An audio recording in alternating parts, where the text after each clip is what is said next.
Hey everyone, welcome back to Spectre Induction, my Mass Effect playthrough. Previously, we brought proof of Saren's betrayal to the Council, and they made us a Spectre, and now the Normandy is ours. We have three main leads to look at here. We can find Dr. Liard's Sony, who was last seen in the Artemis Tau cluster, investigate reports of Geth on Novaria, or respond to a distress call from Pharaohs under Geth attack. But for today, for right now to start off with, I'm going to be tackling some of these side missions that we've gotten at the Citadel.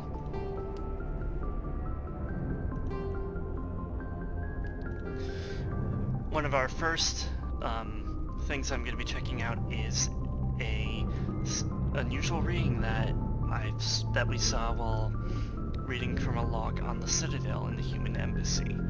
While on the Citadel, you uncovered an Alliance patrol report. One of the patrols mentioned some strange activity in the Hydra system of the Argus Row cluster, and it is there where we will be going.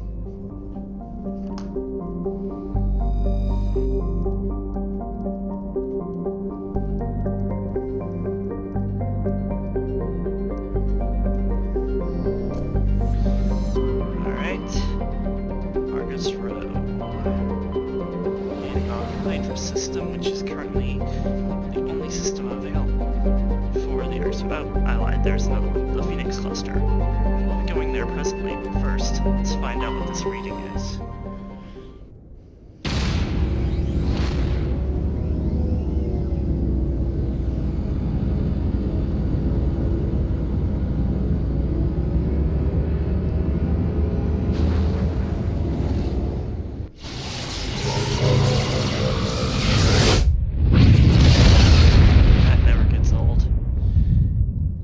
Where the game truly opens up. Message coming in. Patching it through. General distress call. Sacred Angel medical transport. Critical system failure. Losing power. Emergency landing. Argos. Communications failing. Life support and emergency transponder. Won't last. Please hurry.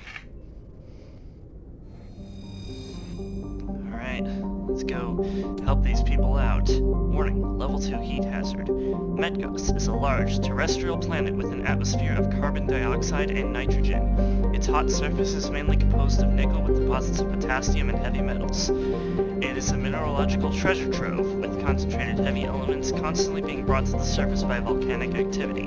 Medgos is inhospitable and dangerous, and expeditions must be well prepared to survive any length of time. With its high mass, heat-trapping clouds, and constant volcanic venting, Medgos seems well on its way to becoming a Venusian pressure cooker world.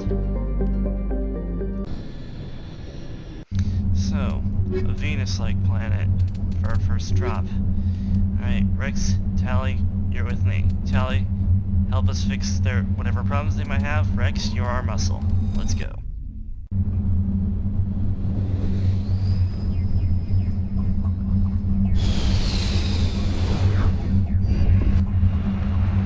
This is the F-35 Mink, our exploration vehicle for the game. Now, when exploring these planets, we usually have three destinations. An anomaly, the debris, and our objective. We're gonna go to the debris first. This is our chance to get some extra items. And anomalies can be anything. They can be Prothean data disks, Asari matriarchs, writings which we'll need for a side quest completion. All this stuff contributes to a side quest completion, and these come back in later games.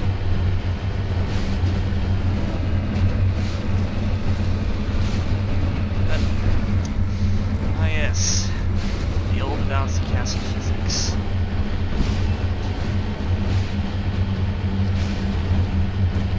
Now, that's for the debris. It's usually a probe containing a couple of extra upgrades, but whether or not you can open them is dependent on your decryption skill. And I don't just mean members of your party. I mean your Shepard's decryption skill. So if Shepard doesn't have a good decryption skill, then a lot of this will be irrecoverable by them. We gotta be quick, because this is a level 2 heat hazard planet. We're already starting to feel it. Yep, electronic skill too low.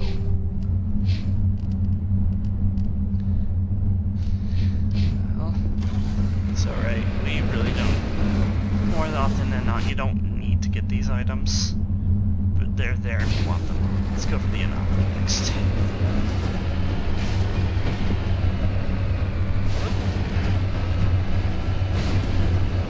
Come on, Mako. There you go. Who needs physics? They've got the Mako. Okay, that was actually a little more physics compliant there.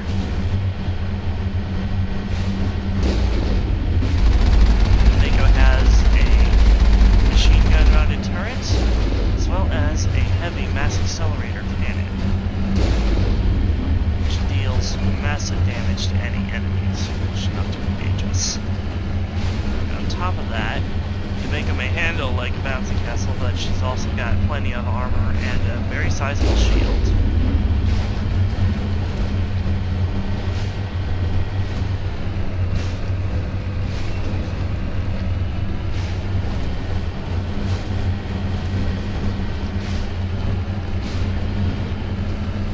That red area you can see is bordering, that is not a indication of enemies, that's just our little out of bounds area that BioWare doesn't want us crossing.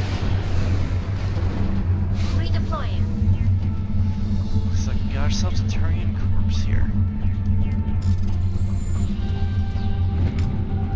Turian insignia recovered. While searching the wreckage, you found a very old letter stamped with the Gothis colony insignia. Unfortunately, the text is indecipherable. With this, we get a new journal entry. UNC Turian insignias. Several Turian outposts and colonies were destroyed during the Unification War. Each colony's insignia also disappeared. We've got 13 of these to find. And then we got that unusual reading, which is our distress call, which we are going to investigate. But first, the Unification War. At about the time the Solarians and Astari were forming the Council, the Turians were embroiled in a bitter civil war. The Unification War, as it was later named, began with hostilities between the colonies furthest from the Turian homeworld, Palaven. These colonies were run by local chieftains, many of whom had distanced themselves from the hierarchy. Without the galvanizing influence of the government, the colonies became increasingly isolated and xenophobic. Colonists began wearing emblems or facial markings to differentiate themselves from members of the other colonies, and open hostilities became common. When war finally broke out, the hierarchy maintained strict diplomacy and refused to get involved. After several years of fighting, less than a dozen factions remained, and the hierarchy finally intervened. By that time, the chieftains were too weak to resist. They were forced to put an end to the fighting and renew their allegiance to the hierarchy. Though peace was restored, it took several decades for animosity between colonists to fade completely. To this day, most Turians still wear the facial markings of their home colonies. As a point of interest, the Turian term, barefaced, refers to one who is beguiling or not be trusted. It's also a slang term for politicians. Well, there you go then.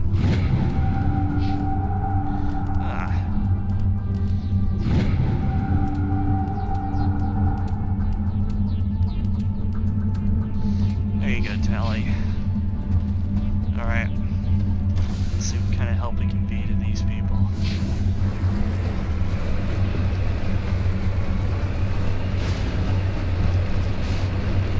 And usually when I'm going through this game, I tend to do the side quests on a system-by-system basis, whereas, like say I'm in Argus Row now, this is the Hydra system. If I were to go to the other system in this, I wouldn't have any reason to go back to the Argus Row colony. Argus Row cluster, not colony. Pardon. However, for the sake of keeping this playthrough more interesting, I will not be doing that. I'm instead going to be going through to each system as they are related to the side missions that we receive. As well as one secret side mission that's actually DLC. It doesn't actually show up in your journal entry. Before we get to that, I noticed a mineral deposit over here. That's that, like, 3 trapezoid, not trapezoid, hexagon indicator represents down there. Deposit of thorium. Interesting. This could be useful. Oh.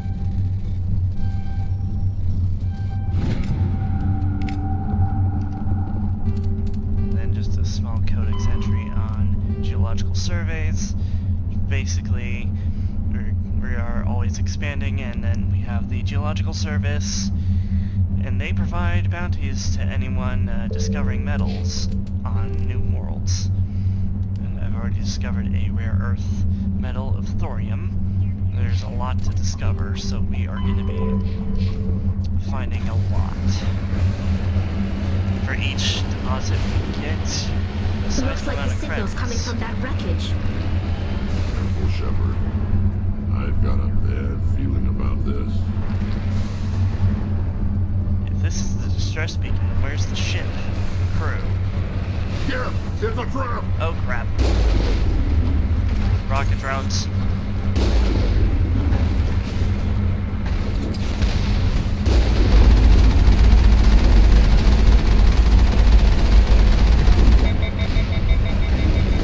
So, the Geth can make a human distress call.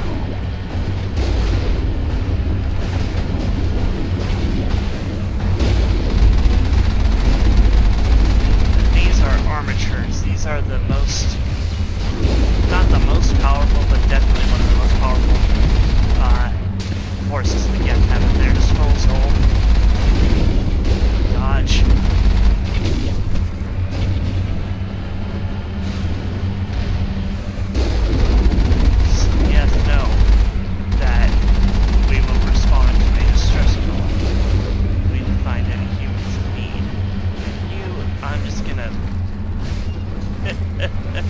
That was great. Got a little journal update. The distress call from the downed med ship turned out to be a trap set by the Geth. Fortunately, you were able to survive the ambush. You got some equipment for doing that as well. Some shock absorbers for our armor and 2 weapon upgrades. I'm actually gonna put that heat sink on my pistol here. Not my pistol, my assault rifle. Be able to fire it for a little longer. And I'll put my high caliber barrel on my pistol. And switch it to anti-personnel rounds. 2. And that's all she wrote for this planet.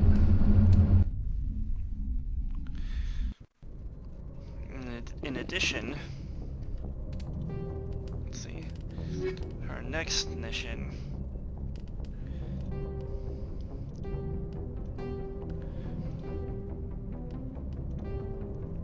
There is a missing survey team in the Hades Gamma Cluster.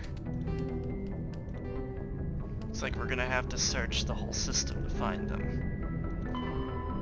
Or just the Antaeus system. But before that, we still have to survey the rest of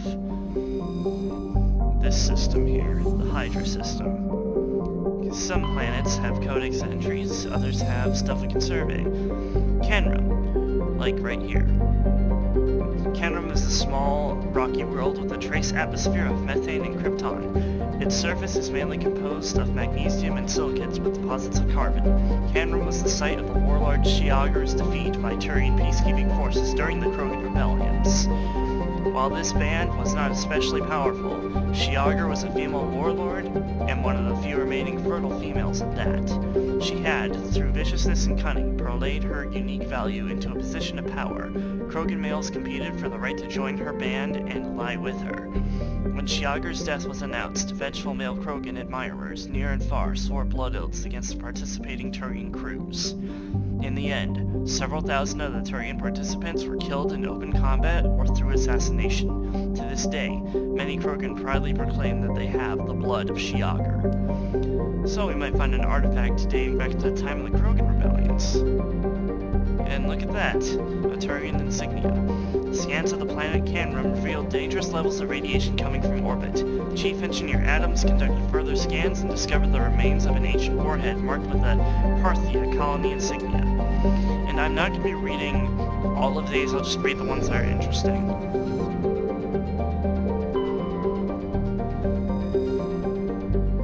Now this is just a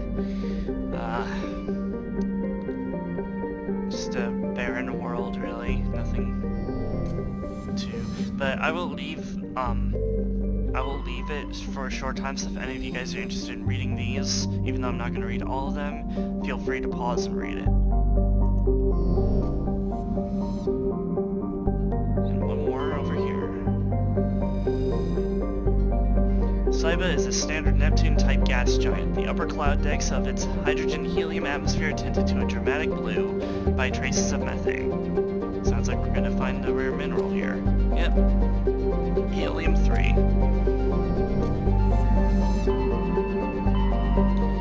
Let's see, the Hades Gamma cluster is our next stop in the Antaeus system.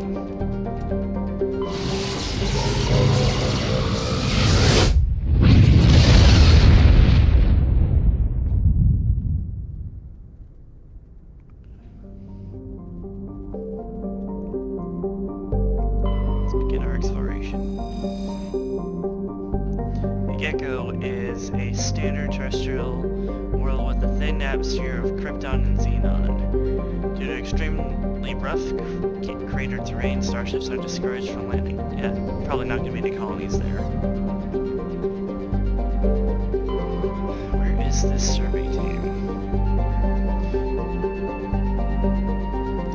Calcium and iron deposits. Scans from orbit have revealed a large deposit of uranium. Okay. Not the first thing I expected to find there.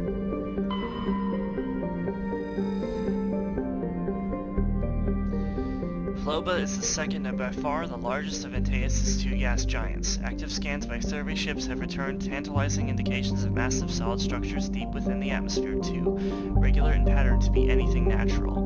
Some believe Ploba is a Jupiter brain, a planet-sized supercomputer. Adherents of this theory have fruitlessly beamed signals toward the sunken megastructures, hoping to get the machine's attention. Others believe that an ancient spacefaring race disposed of their weapons of war by dumping them into the planet. The last attempt to reach and salvage Ploba's deep anomalies went tragically wrong, and ended with the crew of 12 being trapped and crushed in the gas giant's low atmosphere. That sucks. Prothean ruins? Matriarch's writings discovered. You've recovered a strange object orbiting Ploba. Chief Engineer Adams and Tally tried unsuccessfully to determine its origin. They did find one of Matriarch Dilanaga's writings stored within. And yes, the Matriarch's writings are going to become extremely important in Mass Effect 3. Sorry, writings. These writings belong to Matriarch Dilanaga. It looks like there are many other writings to be found scattered across the galaxy. We found 1 out of 10.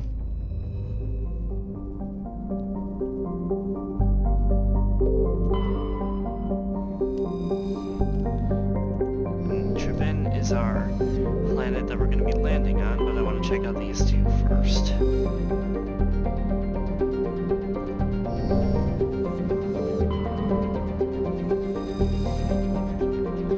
Hydrogen-helium gas giant is expected a helium-3 field refining facility for the system will be set up here. Sounds like we're going to be finding helium-3 here. Or just hydrogen.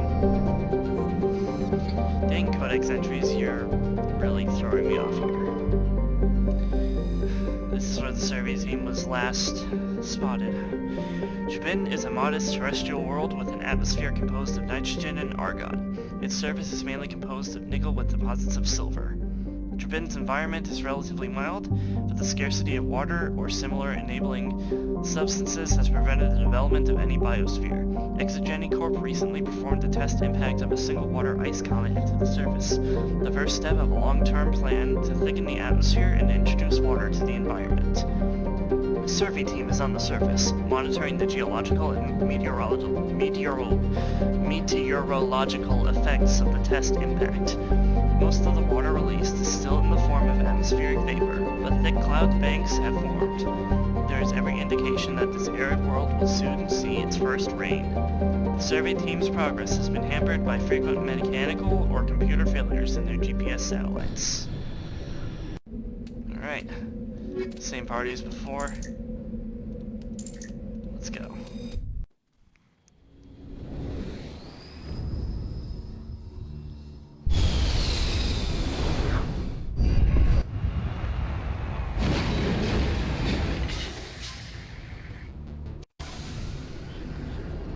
Like before, I'm gonna make an attempt to reach all three of these.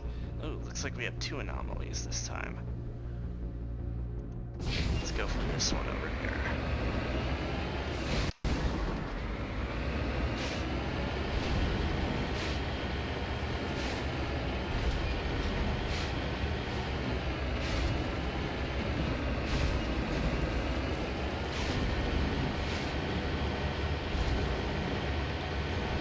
This really is the perfect relaxation game. Like, yes, there's Siren and then the whole threat, but, you know, it's a nice to do some nice roaming around these planets. Discover new things, stuff like that. There is a hidden danger on these planets, however. I don't know if one's gonna show up right away, but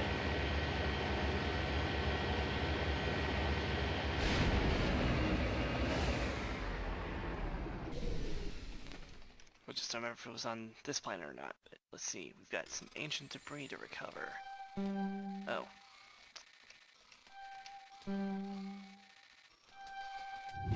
There we go. Another Turian insignia. This pod is empty except for a small tattered flag marked with a Nemeines colony insignia. No survivors. Yeah, you would think not, after so many years. Alright, let's head for that debris next.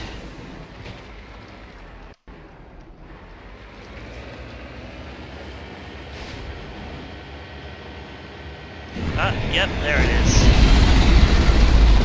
Meet the pressure ball. The one reason to always be moving. The cannon will emerge from underneath you. And that usually leads to an instant game over.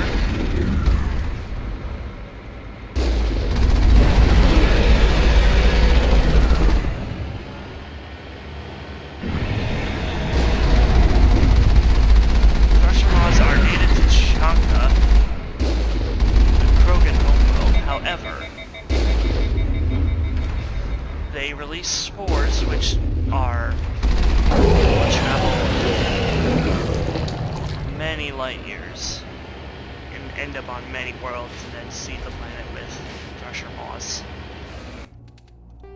Oh, we don't even get a codex entry on them.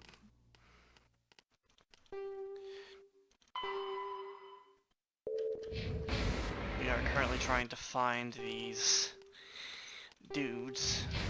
This missing survey team. Gotta take care of everything else around here because that's how I am in these games.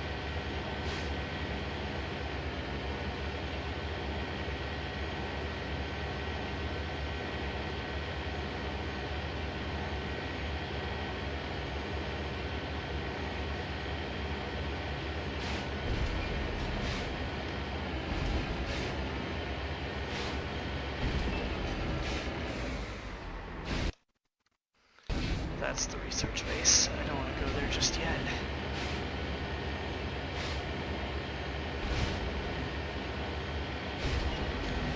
Mineral.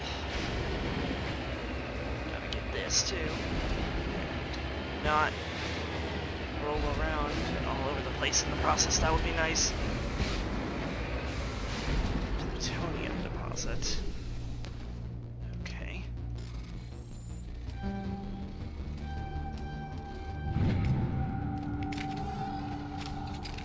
Nope, put away your weapon, Shepard.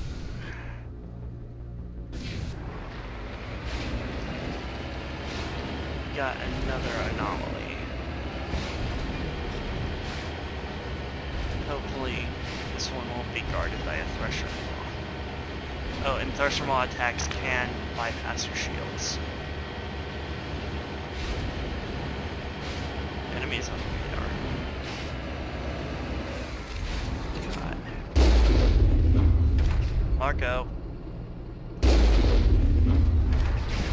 Marco. And oh, there. Looks like we got some pirate activity.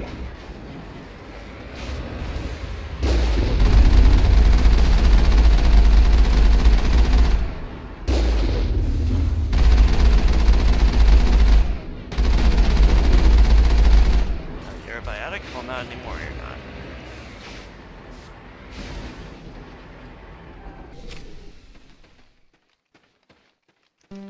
Yeah, that's correct. Those only matter if it's Shepard's. Okay. Let's get this other anomaly. We might get a clearer picture of what's been happening out here.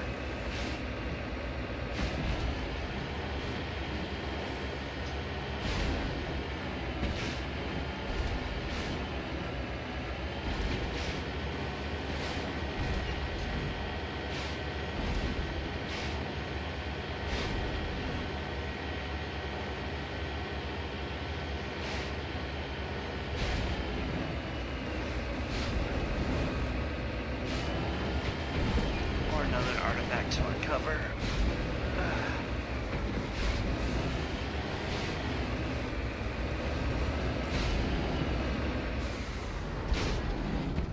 The transmitter. This device is transmitting type beam signals into geosynchronous orbit. This disrupts the survey team's GPS satellites, causing them to crash nearby. So the pirates set up this bait to, or they're just trying to grab whatever data they can from the survey team here. Why? Like, yeah, they're studying this planet to terraform it. Big whoop. Don't know why a bunch of pirates would be interested in that. Unless there's something more going on here. It does look like it's about to rain soon, doesn't it?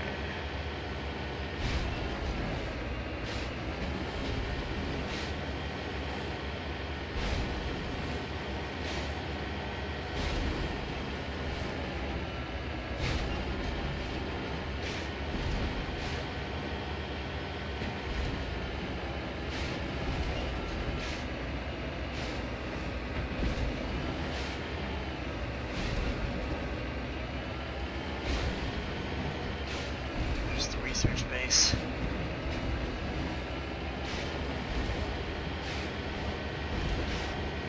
Don't know if they turned the defensive turrets against us yet, or if they even have defensive turrets, but...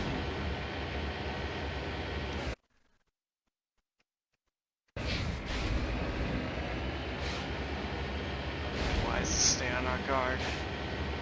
Regardless. It's deserted. Got it. Rex. Let's see if we can find something on the computer here. Ooh, storage locker.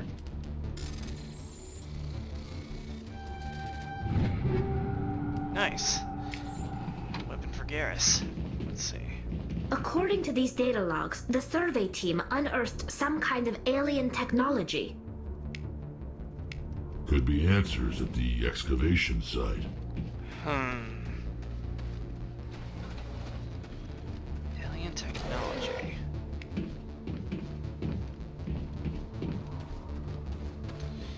And then, not long after, all contact with them has ceased, and then scavengers show up to collect the survey team's probes.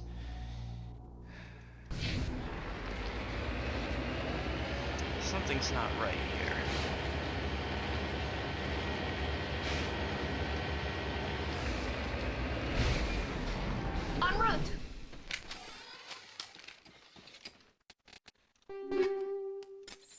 Scimitar shotgun. Okay, Rex, that is yours.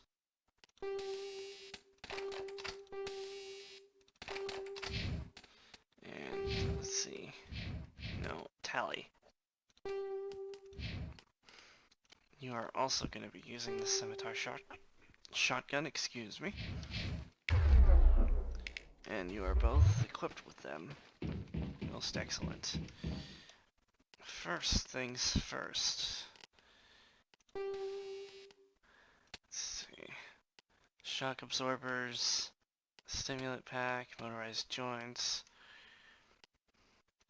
I'll go with that. Oh wow, I really don't have any armor right now. Let's see, I've got fallen grenades and medkits. I should be good to go. It's too quiet here, I don't like it.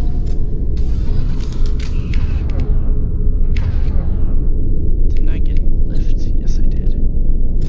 Don't know why that never...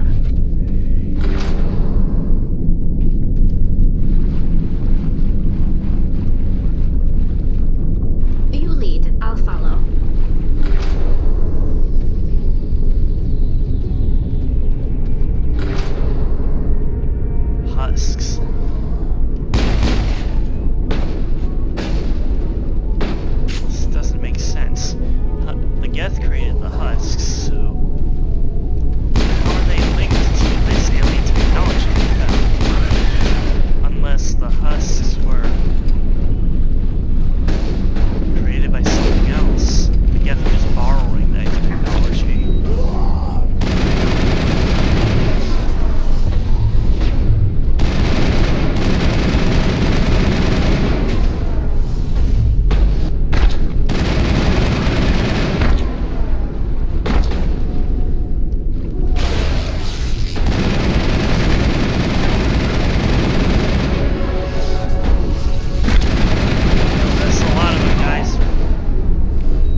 husks by devices similar to those used by the Geth on Eden Prime. How they came to be buried on a frontier world so far from Geth territory is a mystery.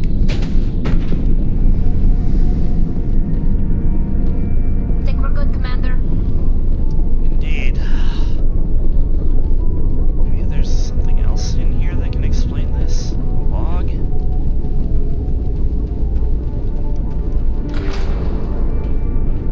Oh. Shoot. Shit. That's a lot of husk dragon's teeth.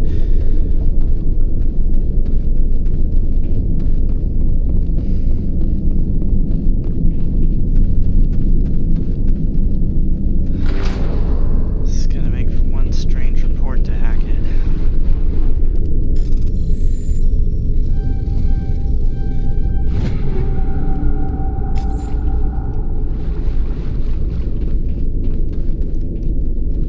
Let's get out of here.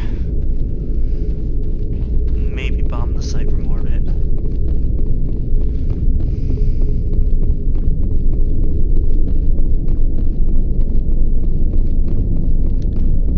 Actually,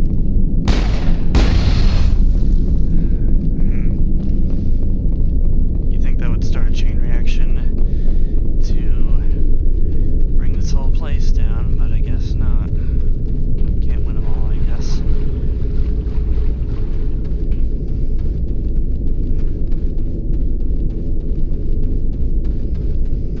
Let's get out of this mine.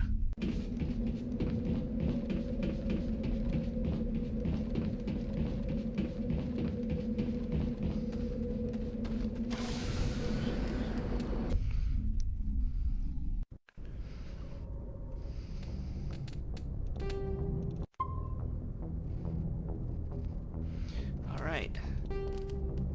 For our next one.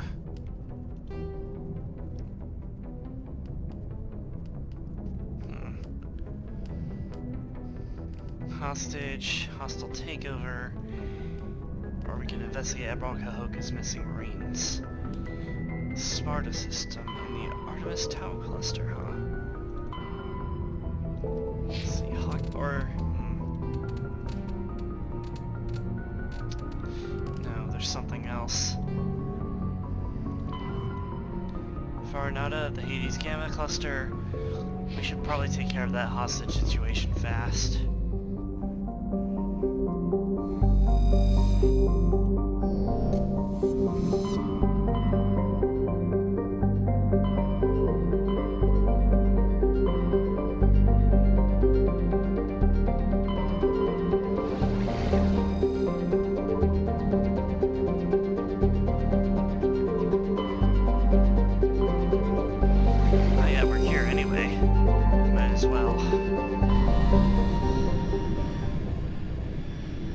And then just because we're gonna explore the disk system as well. Actually, I don't know, but let's check out these. Junitama is a small, boiling terrestrial world. Its thin atmosphere of carbon dioxide and ethane is being steadily blown off by the powerful solar wind from the star Farinata. The surface is scorching hot. You're mainly comprised of sulfur with deposits of copper. Its density is low enough to leave the world tidally locked to Farinata. The Alliance Defense Data Network notes that several ships have been spotted cruising here near Juntauma with transponders turned off. While the Alliance Patrol attempted to pursue one, the unidentified vessel rabbited to FTL. Its trail was lost when it obscured its light trace in the confusion of signals along the Anansi Ishtar shipping lane. Pirate activity perhaps. Looking for Prothean data disks, apparently. Scans of Juntauma revealed a derelict freighter in mid-stage orbital decay. Your salvage team boarded the vessel and determined it had been attacked by raiders. There was little of value still on board, but the team did find a Prothean data disk. Pirates must have overlooked it. There's no way they would let such a find escape them. With a rare combination of features, NEPNU is of particular interest to the scientific community. NEPNU is a small terrestrial planet with a thin atmosphere of carbon dioxide and krypton. As with all the worlds of Farinata, its surface is scorching hot. The crust mainly consists of silicates laced with iron. And we found some thorium here. Nice. And now, sometimes if you're looking through asteroid fields, you'll get that. These are usually asteroids containing some form of metal or artifact. This large asteroid has several smaller bodies orbiting it. And we found some magnesium. And usually if you find one orbiting, you won't find anything else.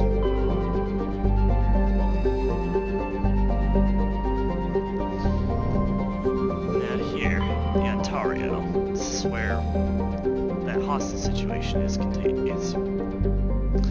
The Ontario is a Kowloon-class modular conveyor of human design, configured for mixed freight and passenger hauling. It is making a hard burn for the cover of an asteroid cluster. Registry private owner, Citadel Station. Get used to the Kowloon-class freighter. It's the only one you guys are going to be seeing for most of the game. Alright, before we get started here, Garrus, your specialty is sniper rifles, so it would be remiss of me not to give you one now. Unfortunately, I don't have much in the way of mods, but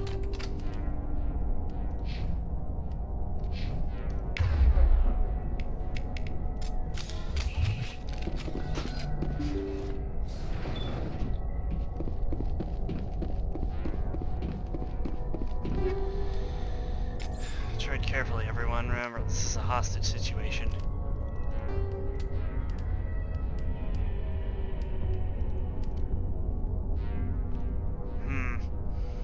So that's actually worse than my current pistol. Okay.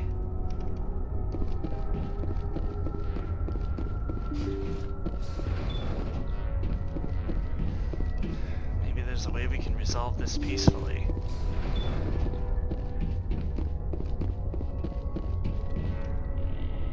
Take cover! Intruders! Kill the hostage! Or not. Biotic enemies are annoying as hell, because they can and will throw you about. And they already took down Rex. Unfortunately, I don't have the Unity upgrade yet, so I cannot...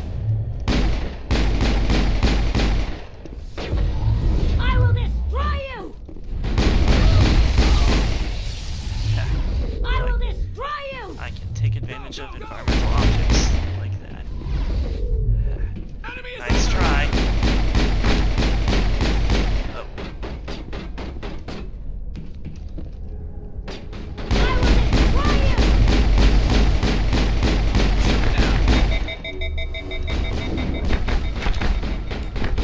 Oh, okay, that's fine. You can totally glitch out like that.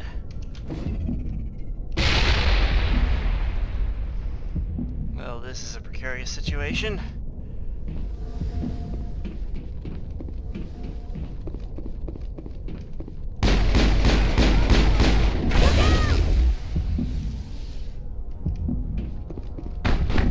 I'm gonna die, yep.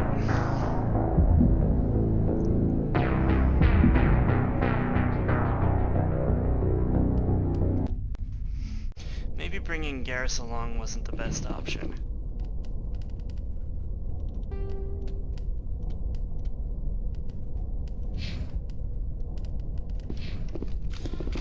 No offense, Garrus, but you are, after all, a sniper. Your specialty is long range, and this is not long range combat we're going into. We got 3 minutes before they kill the hostage, let's go.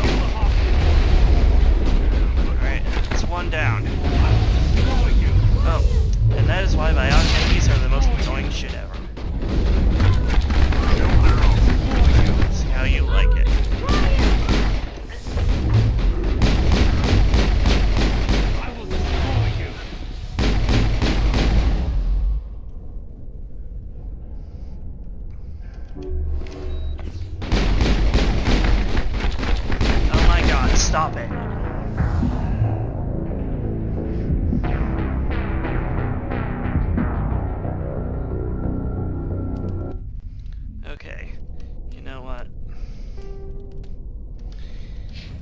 need to switch to the assault rifle, I'll switch to the assault rifle. And probably should make more active use of my squad's powers.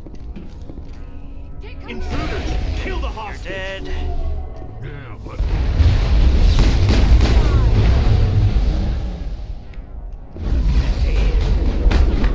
Damn it, get up, mate.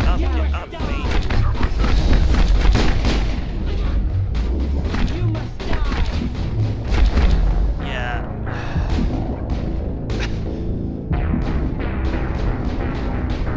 This is the most annoying, one of the most annoying side quests in the game, which is why I'm trying to get it dealt with now, rather than later. Alright, bringing out the assault rifle for this. Gonna do an immediate overload. Intruders! Kill the hostage! You must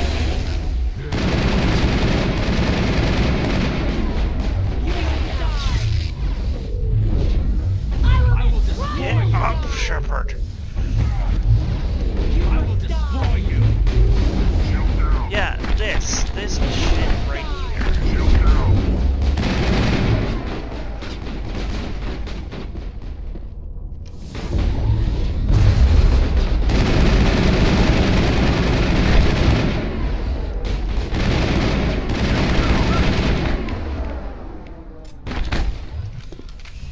You must die.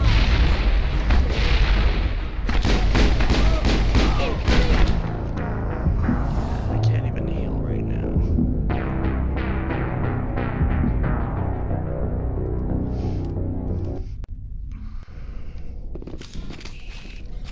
Okay, better idea.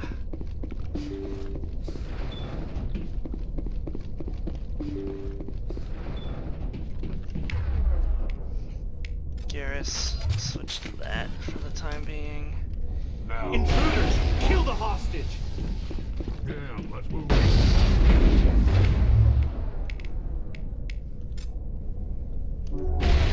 I will destroy you! I'm on it! You must die.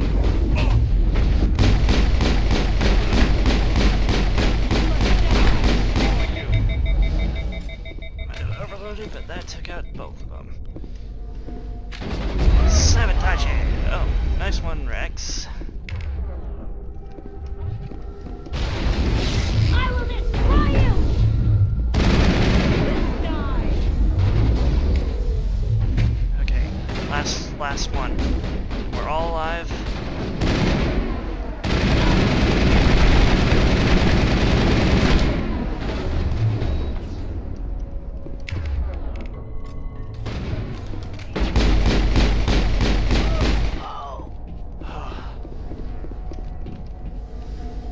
All targets down.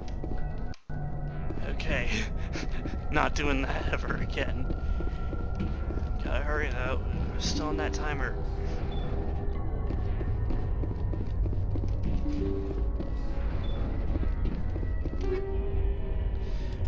Finally, an ammo upgrade.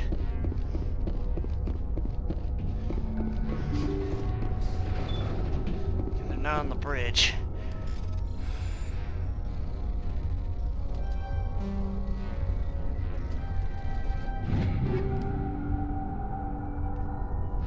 Finally, some new armor. Okay, they gotta be in here. See how it is? You write letters and everyone ignores you. Force is the only thing people appreciate.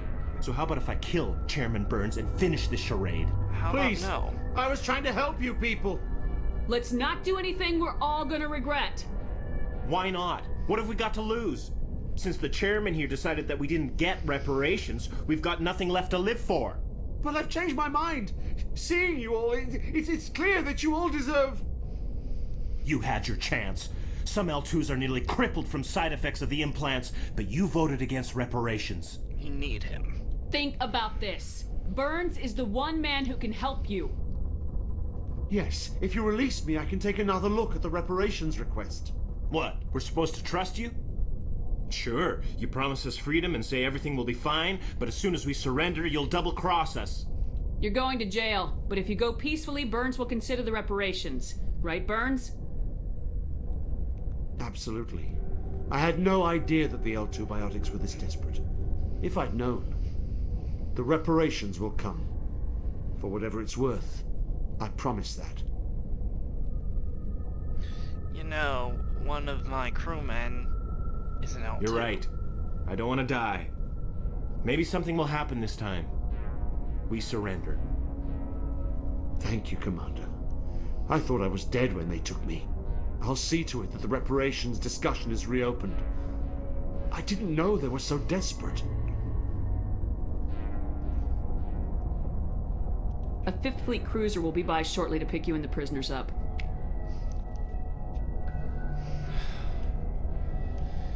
We talked them down. Thank you, Commander. Barely. I thought I was dead when they took me.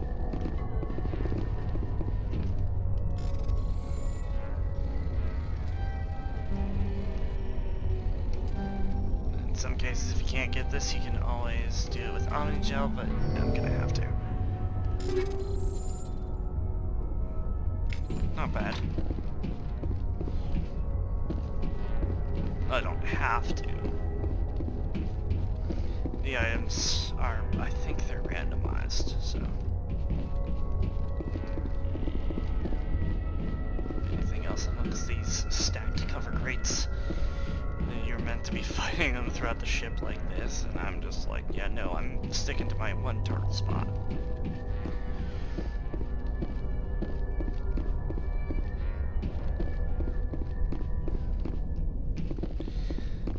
Let's get back to the Normandy.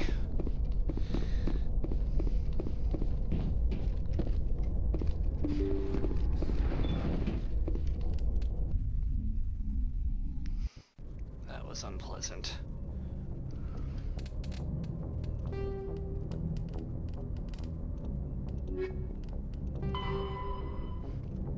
Here's our entry on the Prothean data disks. Despite all evidence confirming the existence of the Protheans, little is known about their culture and society. From time to time, dig sites will yield new clues, but after 50,000 years of decay, little of value is unearthed. Recent research has focused on the discovery of Prothean data disks. On their own, they are frail and rarely found in one piece. Occasionally, however, an intact disk will be discovered within a console or reading device. To date, over 3 dozen disks have been recovered, and a few of these have been restored to the point where researchers can begin analyzing them. Though it may take some time before scientists discover a way to transfer the data off the disks, they are currently considered the most tangible leads for learning more about the Prothean culture. We've got 1 of 7. The hostage situation has been dealt with peacefully.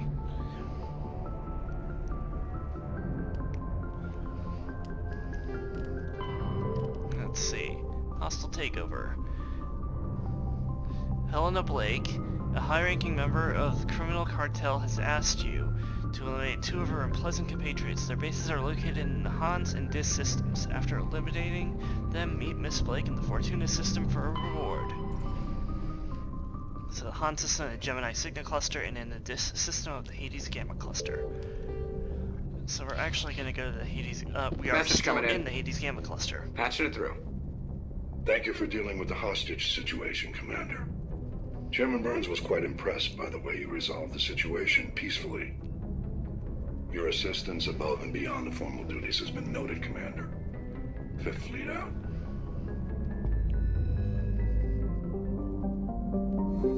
On certain missions, you'll get that debriefing from Hackett. Since we're here, might as well finish off the Hades Gamma cluster.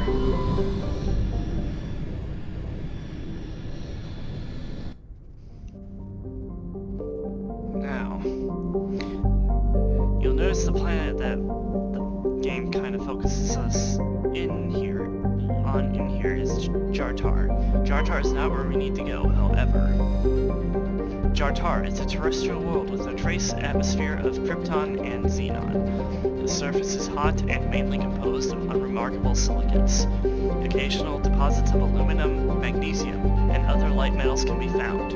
Jartar is noted for the discovery of the Leviathan of Dis, the apparent corpse of a genetically engineered living starship. The Leviathan was found in the bottom of a crater by a Batarian survey team and estimated to be nearly 1 billion years old. It disappeared after a visit to the system by a Batarian dreadnought 20 years ago.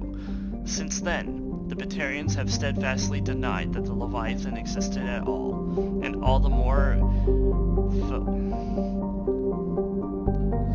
I don't know how to pronounce that. Vociferously when shown recordings of the corpse made by Silurian researchers. So the Batarians found something.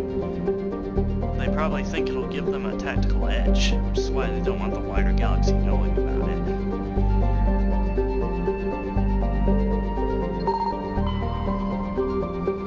Got ourselves another asteroid here with a deposit of lithium. Just think of all the lithium batteries that we can make with it.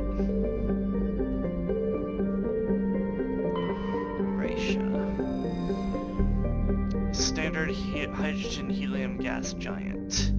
During the brief gold rush to Clensai, a few companies established an infrastructural for helium-3 skimming and deuterium mining on Raisha's icy moons. When Clensai proved to be less wealthy than expected, the facilities were stripped for parts and abandoned. Though we found a Turian insignia.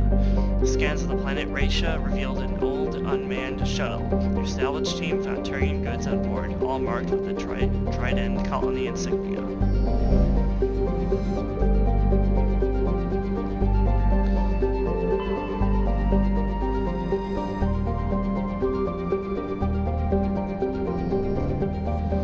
I'm guessing Clensal is the home of our... Yes, it is. But let me see if I can replace this one or not. I did not. Let's see what we have here. Some more metal, this time titanium. Alright, Clensal is our destination. Clensal has a thin atmosphere of carbon dioxide and ethane. Its first geological surveys were performed by Batarians and suggested areas of great mineral wealth. Human mining concerns spent billions of credits hustling to the distant system and sinking test wars to claim the system for humanity.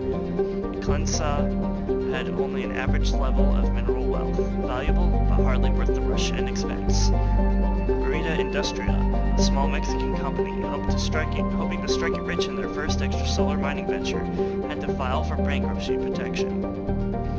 Investigation revealed the Batarian crew had deliberately falsified their surveys, hoping it would encourage human rivals to invest in a costly boondoggle. While unethical, this was not technically illegal, and the Batarian government disavowed the personal actions of a few misguided patriots. The planet is still littered with abandoned mining bases, which are often used as temporary meeting places for criminals. And it is to one of these meeting places that our destination lies. Ashley and Rex, let's go.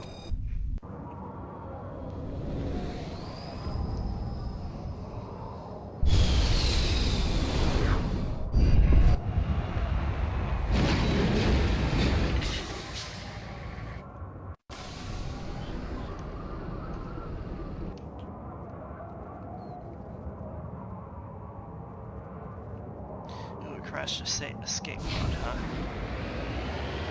That's worth investigating. I'm not gonna bother with the debris. I already know that I won't be able to hack it.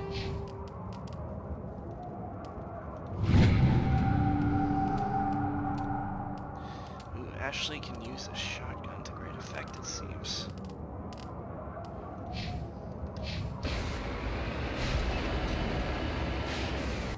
Alright.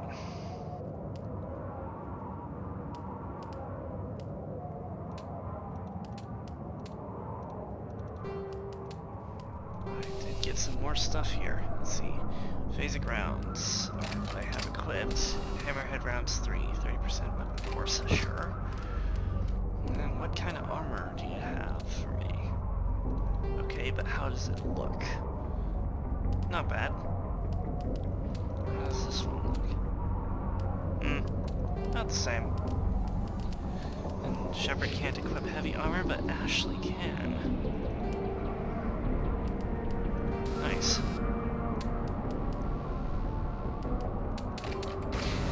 I'm kind of hoping that soon we'll be able to find some shield modifications. Shepard needs more than her one little bar. Oh, now she's got two.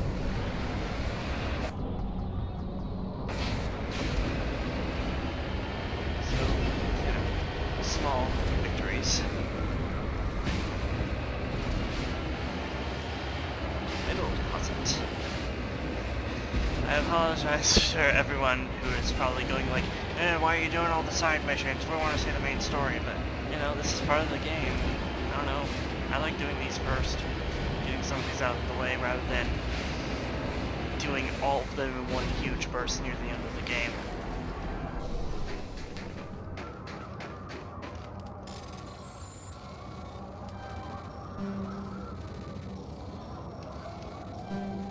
Now, unlike most other sections like this, if you fail these, you can always try again.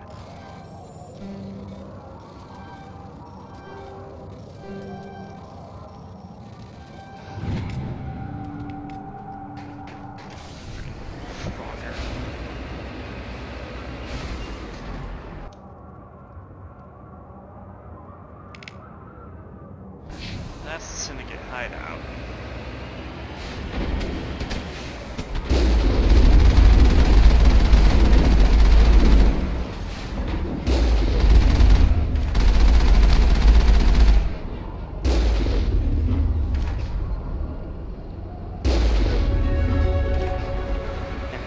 All too easy.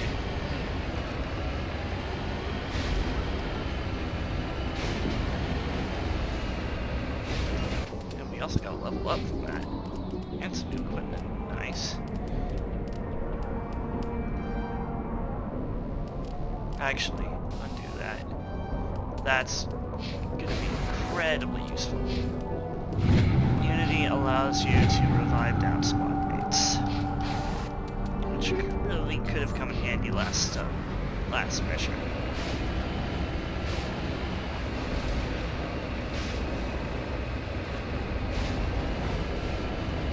So we got a crash escape pod here, an anomaly, and an anomaly up that hill. Looks like we can't actually do anything with the crash escape pod. Looks like it's just there for...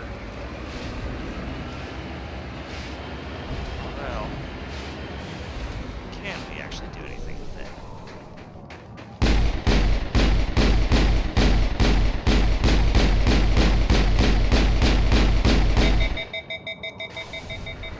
Nope.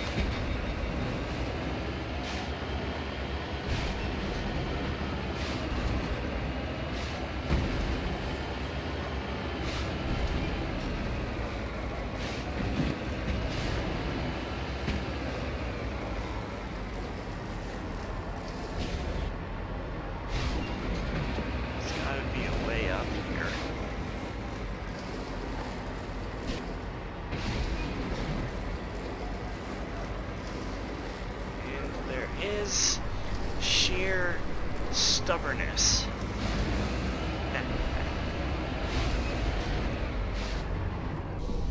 Modified Solarian. Doesn't look modified. Well, that's probably just engine limitations. Medallion recovered. This dead traveler had a League of One medallion. Where he found it and what he was trying to do with it is unclear. Before they joined the Citadel Council, the Solarians' most potent military tool was a small reconnaissance team known as the League of One. Their primary training was in espionage and assassination. Never more than a dozen strong, the team was adept at infiltrating the tightest defenses and eliminating all necessary obstacles. Only a few top members of government and military were privy to the League's identities. League members wore no distinguishing garments and held no particular rank. The only evidence of their participation in the League was a small medallion presented to each member upon induction. This secrecy was maintained until the formation of the Council.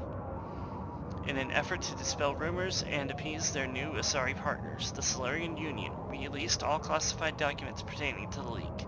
The League of One was suddenly exposed and in danger of being hunted by enemies of the Solarians. Before any harm could be done, the team mysteriously disappeared. Most assumed this was a convenient lie to help hide their identities, but a few months later, the inner cabinet was murdered. Though there was no incriminating evidence, it was clear who was responsible. Realizing the threat posed by this rogue outfit, the Special Tasks Group dispatched a team of hunters. When they didn't return, the SDG dispatched 10 of its brightest operators with broad, discretionary powers. Only 2 returned. They reported no evidence of the League. No further incidents were reported, and it was assumed the League was wiped out. Some recently declassified documents, however, have suggested there may have been a 13th member who eluded the Solarian military. Going rogue or just trying to keep the League alive?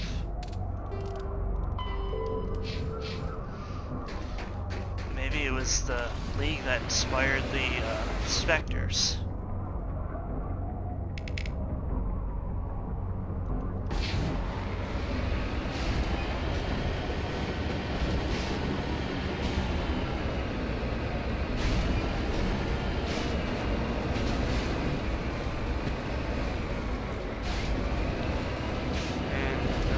Your stubbornness wins once again.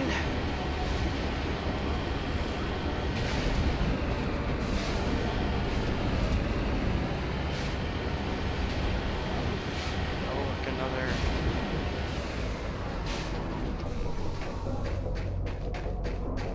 mine entrance, perhaps. Oh, that is an old mining facility.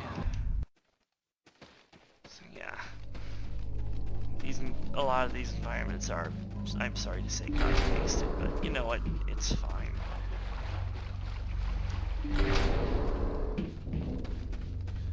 In fact, if it was all similar companies, then similar layouts would make sense.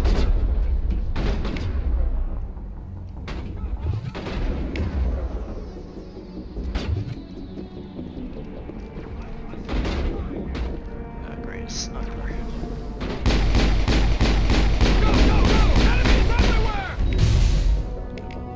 Thank you, Rex.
And yeah, get used to their battle taunts, ladies and gents. You're gonna be hearing them a lot.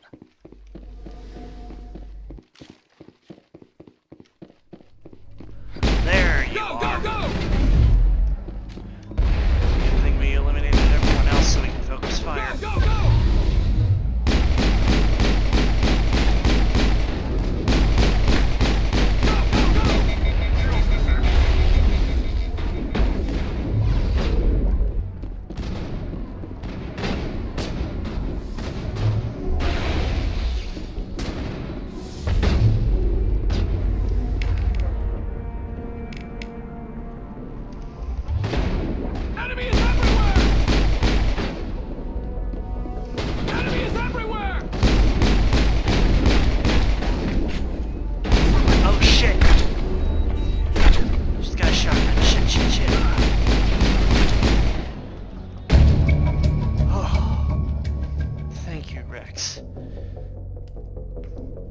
Helena was right. These guys had quite the operation going, but that's all going to change. One down. Just one more to go. All clear. close for comfort. Let's see if they got any interesting loot. Gel, thank you.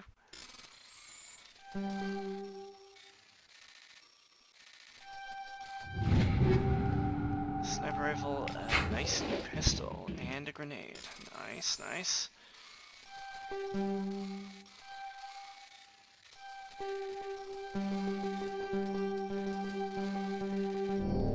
Yeah, fine.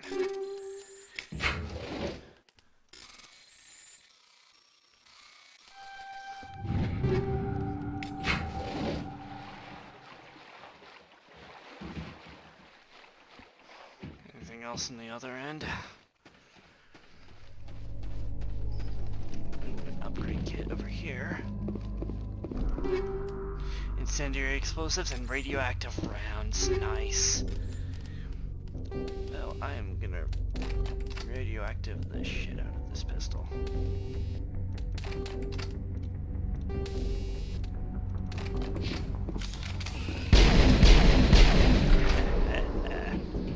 Oh, nothing there. Okay.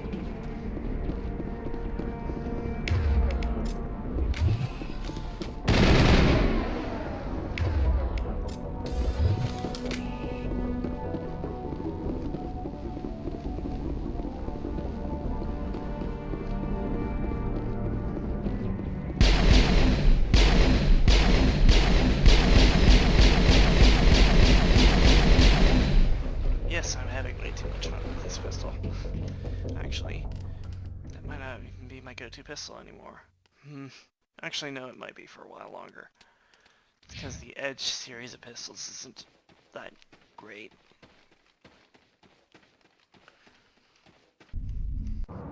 It's funny, the only names that the Mass Effect takes with these guns going forward is the Avenger and the Lancer. Yeah, that's one of these criminal organizations taken care of.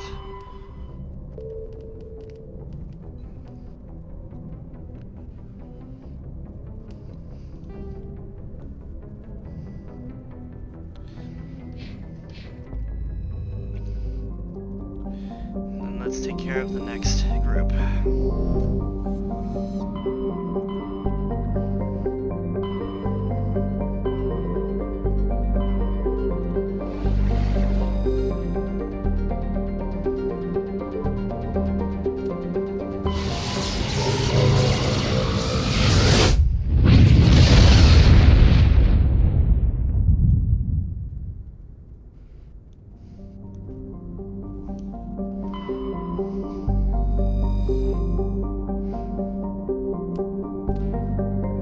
Scans of Paraffin revealed an unmanned station in geosynchronous orbit. Your salvage team found no evidence of the origins of the station, but they did find one of Matriarch Dillinaga's writings on board.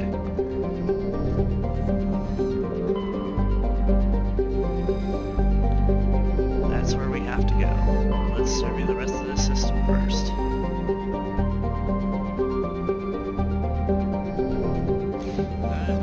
Oh, that system with Jovian-sized gas giants, it seems.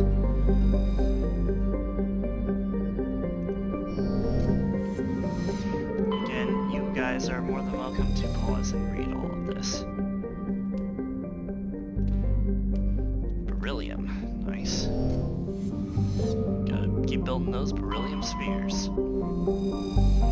Navigon is a small rock and ice planet with a thin atmosphere of ammonia and methane. The surface is frozen and mainly composed of tin with deposits of potassium. The planet has a rudimentary ammonia-based life, mainly concentrated around geothermal vents deep underground. Severe storm cycles are common due to limited visibility. Navigation may be difficult. Hard for us to find the pirate base, too.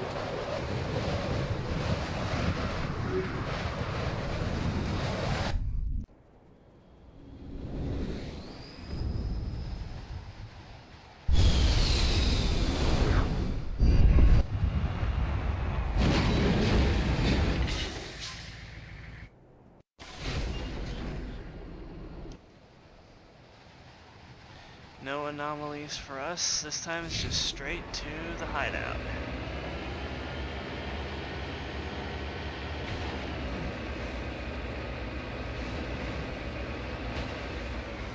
mind, there's a mineral deposit over there.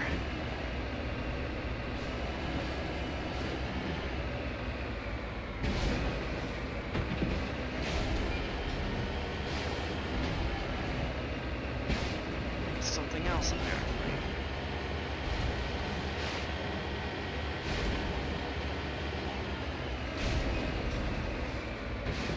So there is an anomaly that's just shy and doesn't want to show up on the map screen.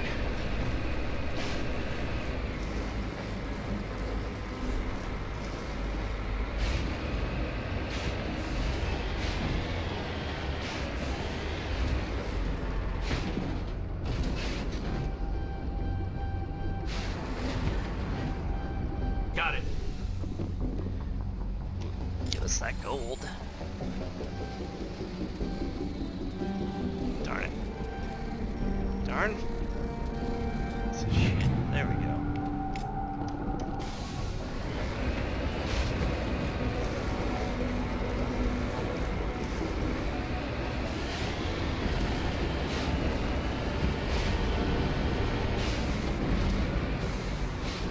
There you are. Almost missed you, you mummified Solarian.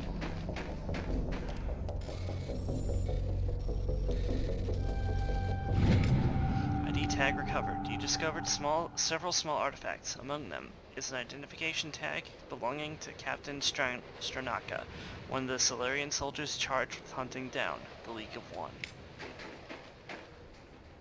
Thought it was a level 1 cobalt hazard. Why am I getting a level 2 warning?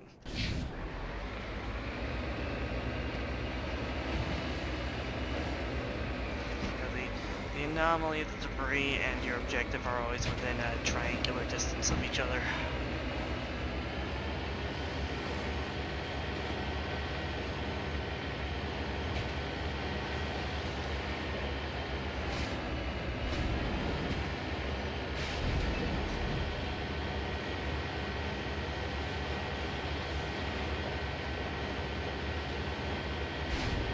Great. More turrets. I don't know if they're around the bend or up this mountain.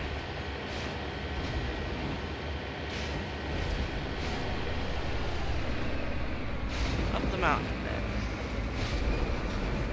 We'll look and see if there's a different way up. I don't want to go right up into their line of fire. Suicide even with the makeup. The criminal organization, they have to, it's a path to their base. They have to have some kind of, must be some kind of path going up here.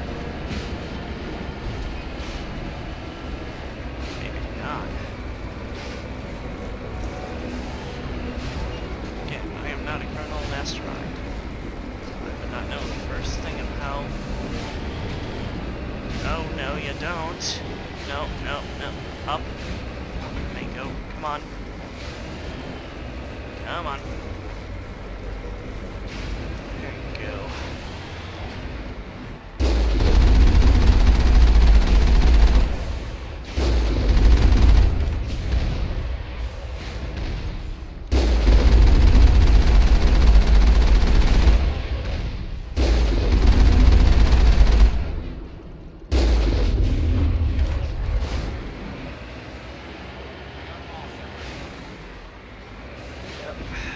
We certainly did.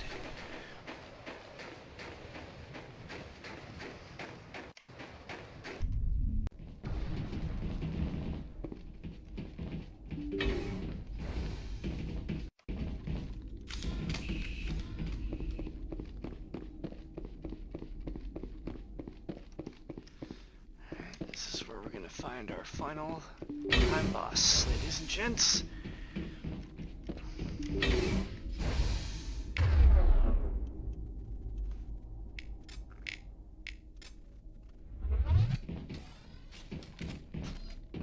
No can do. You can't take cover here. Oh, there you go.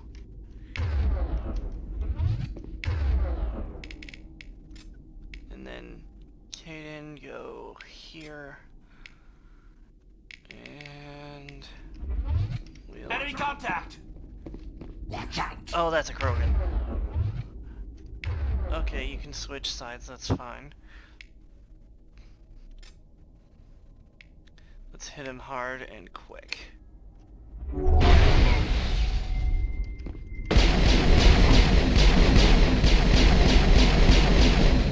Shields down.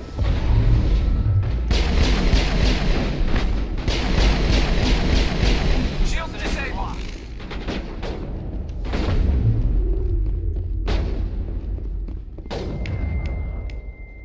See our crime boss. Where's that? There's that Krogan.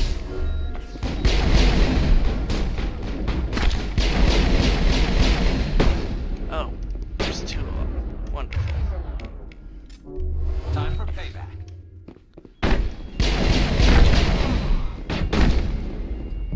Great. Don't you just love getting into situations like this?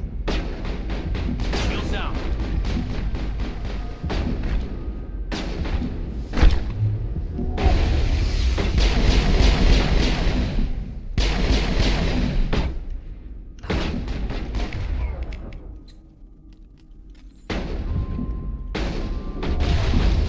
Shields disabled.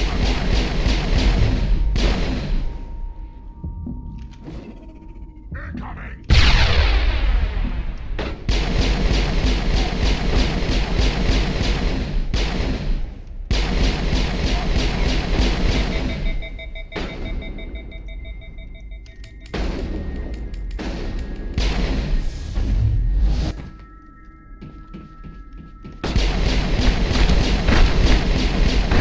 Yeah, that was gonna kill me. Ah, the death animations are weird. Ready to move.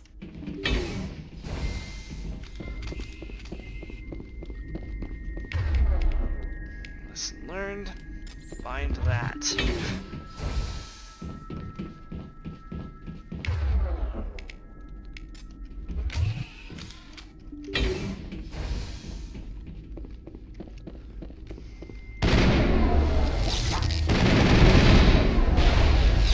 I'm on it!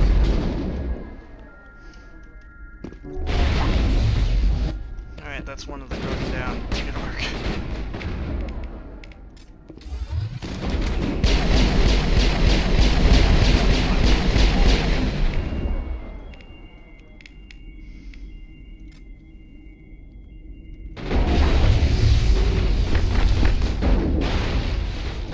Shields disabled.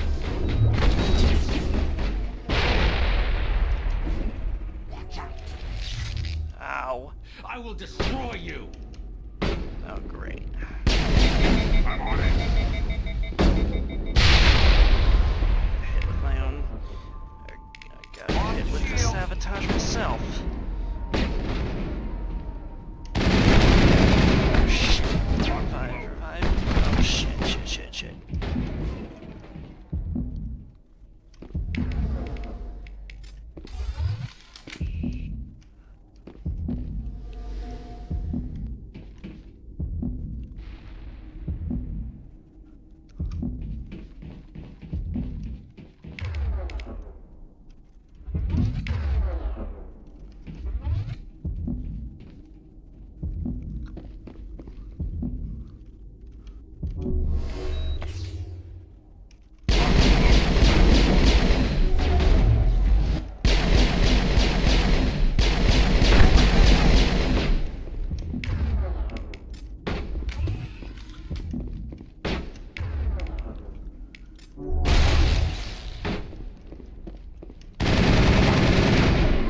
Oh no.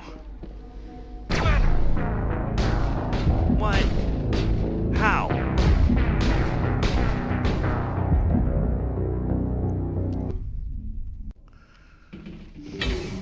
Oh yeah, be a sentinel. It'll be fun. It'll be fine.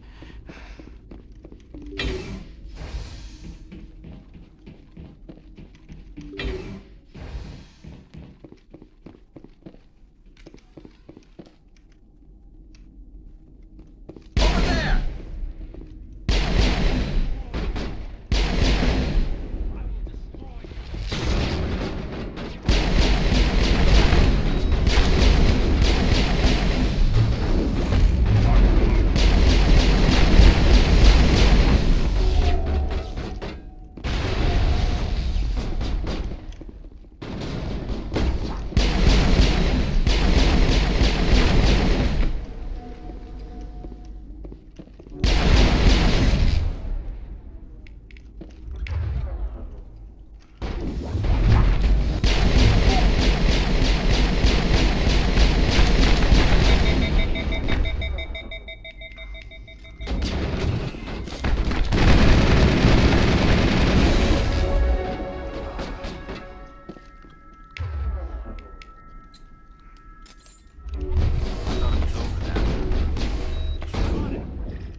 Okay. The Krogan were our biggest threat, and they are taken care of. Next biggest threat are those those damn snipers.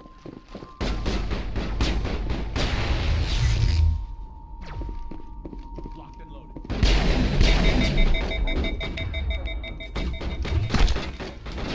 Well, that's a problem.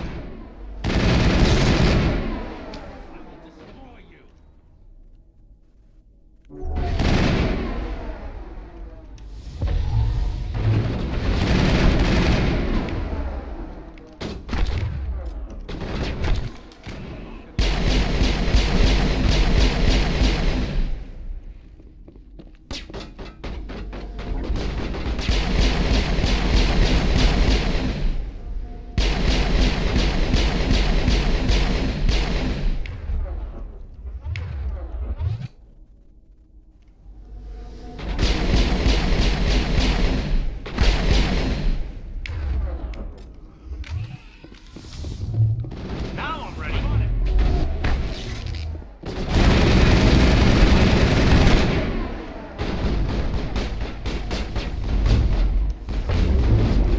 I'm on it. I'm on it. Locked. I'm on it.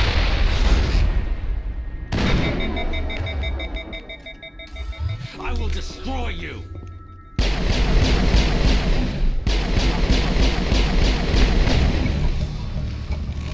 That's both of them. No doubt Helena Blake will be overjoyed to learn that these two scum are no longer a problem. I'm positively ecstatic. Clear.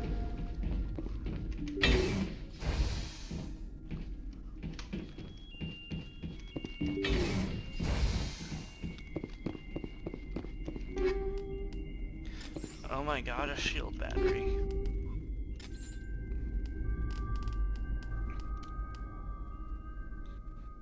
I'm just curious. This is better damage protection. I'll supplement that with some shields. Myself. You can have that, and I need to get Garrus medium armor.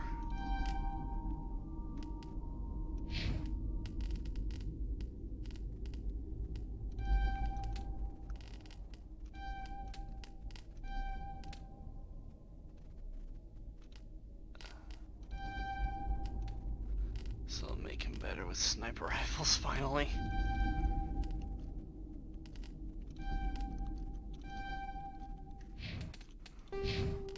Alright. You're a thing.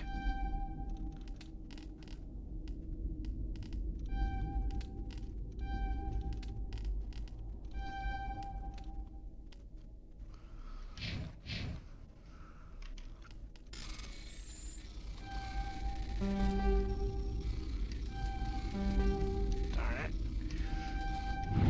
There.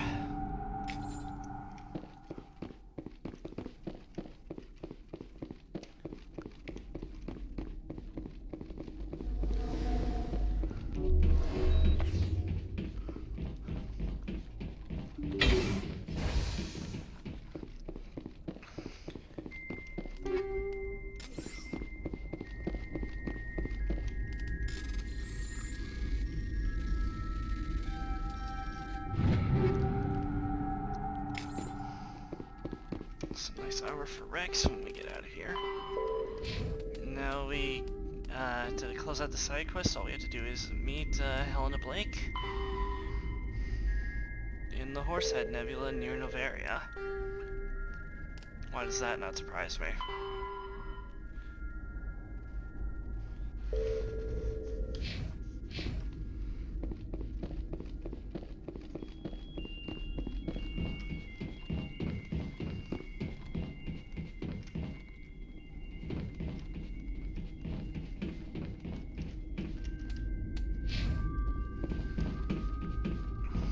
Alright, let's go.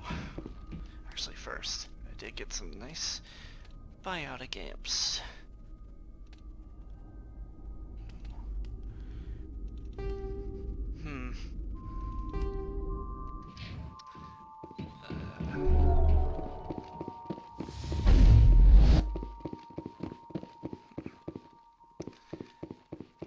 negative to my damage, but an overall boost to my cooldown time? I think I prefer this.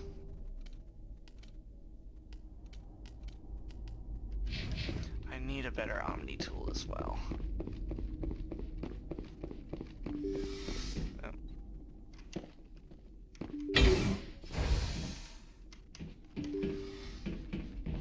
Oh, darn it. I wasn't trying to trap you, Garrus. I was trying to get Caden there. No, darn it. Okay, yeah, that's whatever. I'll troll Caden another time. That other time being right now. Hee hee hee hee.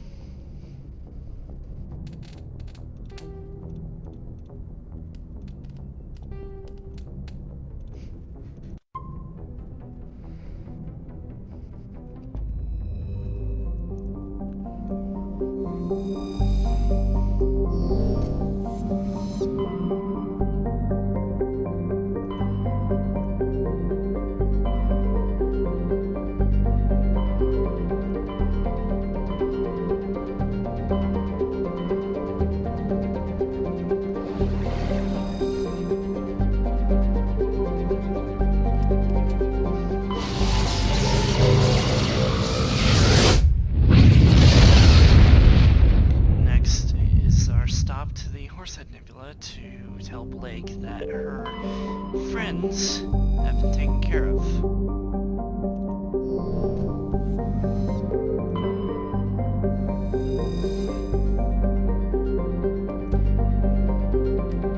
Plutonium, nice.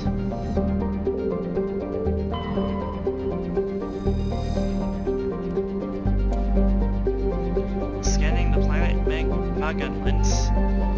You discovered the remains of a damaged research vessel. Your recon team found no signs of survivors, but they did bring back a ROCOM outpost insignia. I already looked at this one.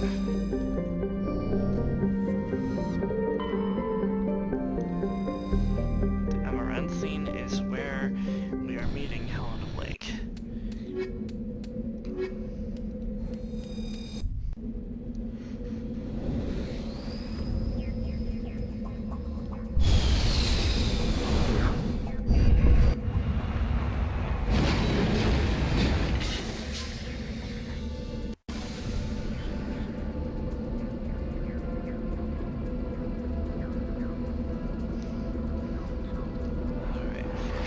First, we got ourselves a mineral deposit.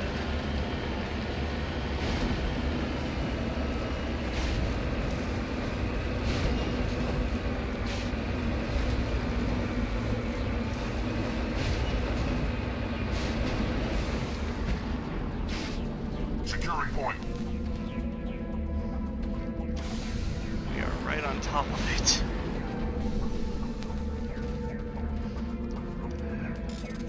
That there now iridium.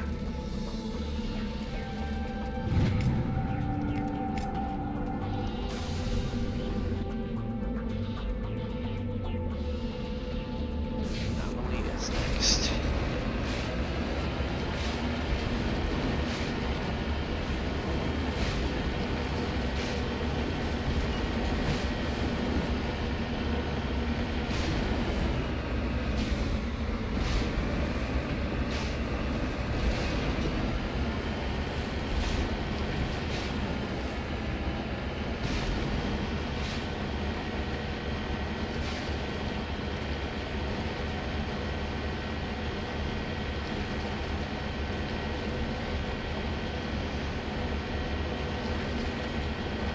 In fact, I see it over there. Maybe Prothean disc, perhaps. Or maybe another one of the Matriarch's writings.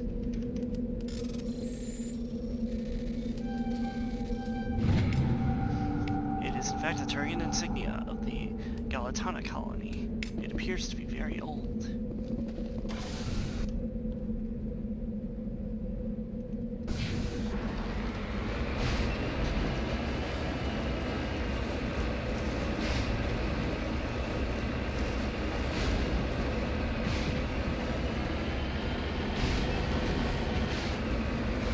move. Camera.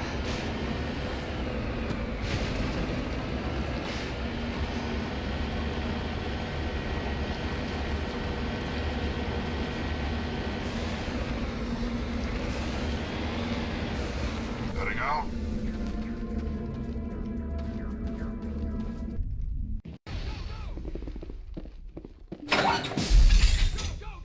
Hello again, Commander Shepard. I owe you a debt of gratitude. With my former partners dead, this syndicate is now mine. I could not have done it without you. Those men deserve to die. Now, are we gonna have a problem?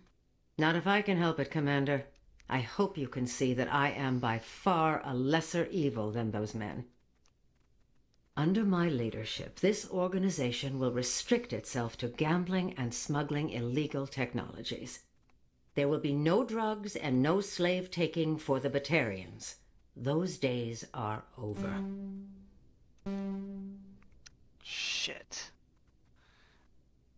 Well, I'm not gonna start a fight because it sounds reasonable.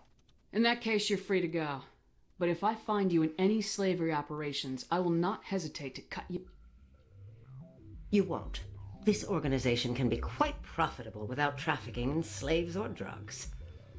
Here's your payment. I'm certain that you'll find it more than adequate.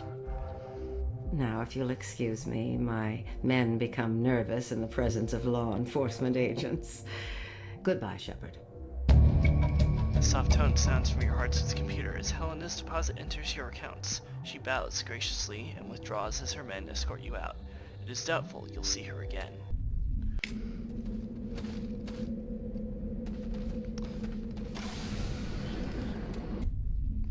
Well, we didn't have enough Paragon or Renegade to take that conversation option. That was disappointing. Next, we're gonna finally look into those missing Marines for Admiral Kahoku.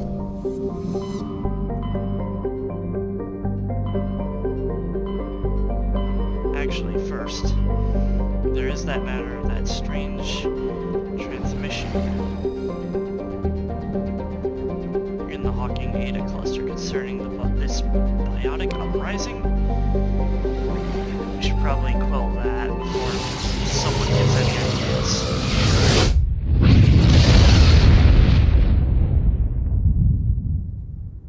Message coming in, Commander. Big surprise. The Alliance needs you again. Shepard, this is Admiral Hackett with Alliance Command. We've got a mission for you. An Alliance officer named Major Kyle has set up a small compound in the Hawking Ada cluster. He's attracted a number of followers, mostly biotics. He's become an outspoken critic of the Alliance, and we believe he's mentally unstable. This could be trouble, Shepard. What kind of proof do you have that the Major is dangerous? 3 days ago, we sent 2 Alliance representatives to meet with him at his compound. They've disappeared. We believe Kyle and his followers killed them. That compound is a cult, Shepard. They call him Father Kyle now. He set himself up as some kind of religious leader. You said his followers were biotics? Yes. Major Kyle never showed any biotic tendencies himself, though. I think he's just latched onto a group he identifies with. Many biotics feel marginalized or ostracized by society. Kyle probably sees them as victims who need his protection, and they see him as someone who will fight for them. Unfortunately, he's convinced them that the Alliance is somehow responsible for all their problems. We can't let him go on like this. What were those Alliance representatives going to talk to Major Kyle about? They wanted to bring him back to an Alliance facility for treatment. Major Kyle served us faithfully for many years. We weren't going to abandon him. Given his state of mind, however, he probably saw them as a threat. We're almost certain he had his followers killed him. What else can you tell me about Major Kyle? He used to be a model soldier, but something happened to him at Torfin. Too many Alliance soldiers died under his command. Couldn't cope with the guilt. His psych evaluations showed he couldn't handle the stress of command anymore. He was given an honorable discharge in early retirement. We'd hoped he would get better in time, but we underestimated how far gone he was. Now it looks like it's too late. I might be able to end this without violence. That may not be possible, Commander. We don't want a bloodbath, but Kyle is dangerous.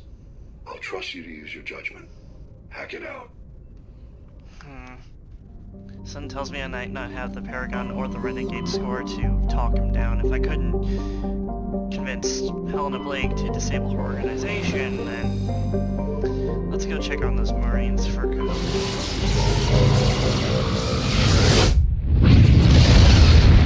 We'll deal with Kyle later.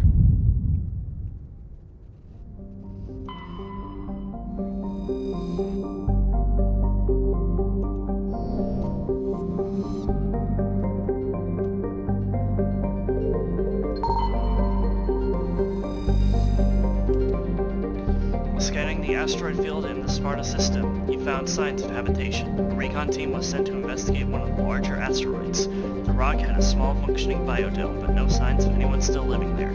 There was, however, a data console with an intact Prothean data disk inside.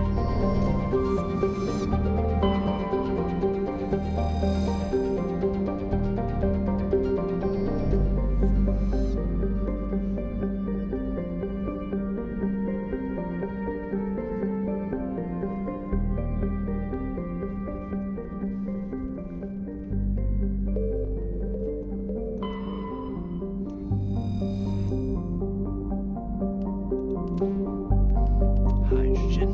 Very nice.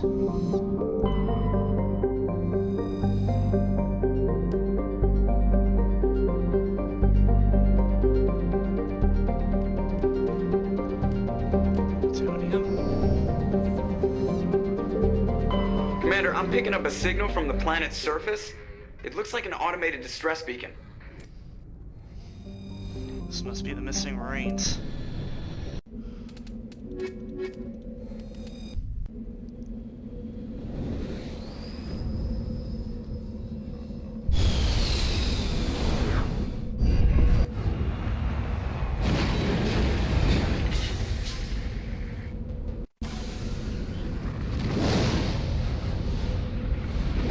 We're actually going to go to the distress signal first and then to the anomaly.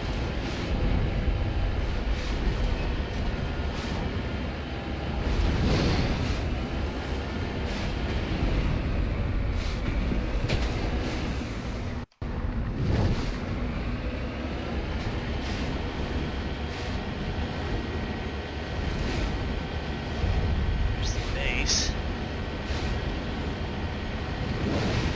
The bodies.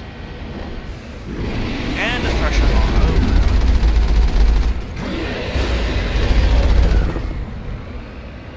Keep moving. How did they get over here so quickly?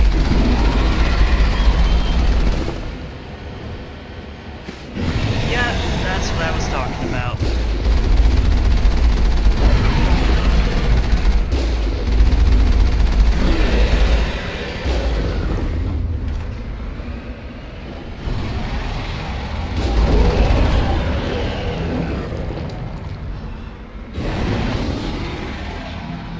I killed it. Okay, it's dead. Good. Okay. Don't actually need to repair it since we're not going to be here long. Alliance soldiers. Looks like they were lured here by the distress beacon. Looks like these men were under Admiral Cahoon's command.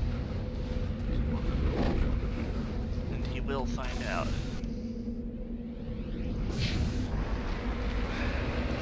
Someone lured them there. Someone wanted them dead. Why? That's a message to Kahoku? Or did someone have a personal vendetta against one of those Marines?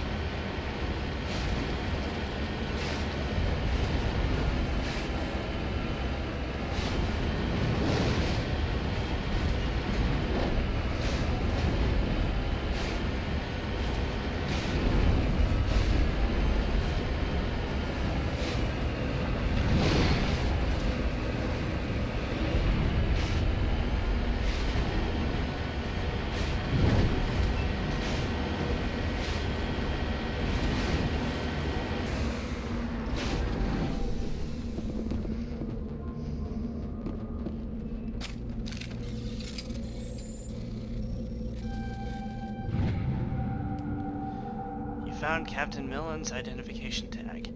How it ended up here is impossible to know for sure. And we leveled up again. Nice.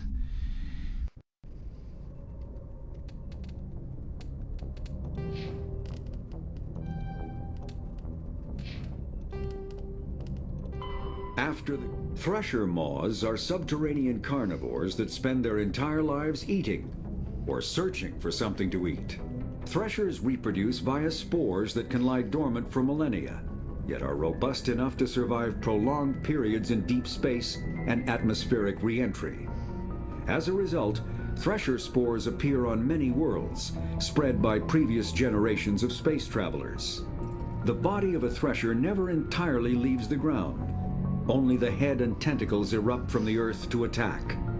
In addition to physical attacks, threshers have the ability to project toxic chemicals and emit bursts of infrasound as a shockwave weapon. The Alliance first encountered threshers on the colony of Akuz in 2177. After contact was lost with the Pioneer team, Marine units were deployed to investigate.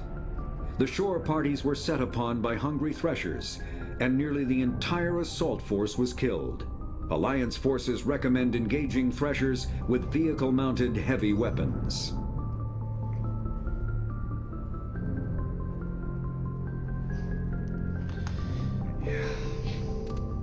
Whoever decided. Just wow. Actually, there are other missions that you won't always get through the journal. It'll just tap it upon on other Uncharted worlds, but let's go talk to our crew first. I don't know if it's based on time or if it's based on the main story missions, but we'll know for sure in a few seconds.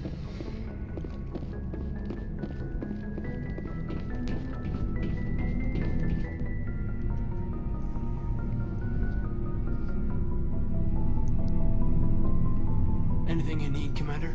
Just trying to get a sense of where I've wasted enough of your time. Yeah. Commander? This side missions don't impact it.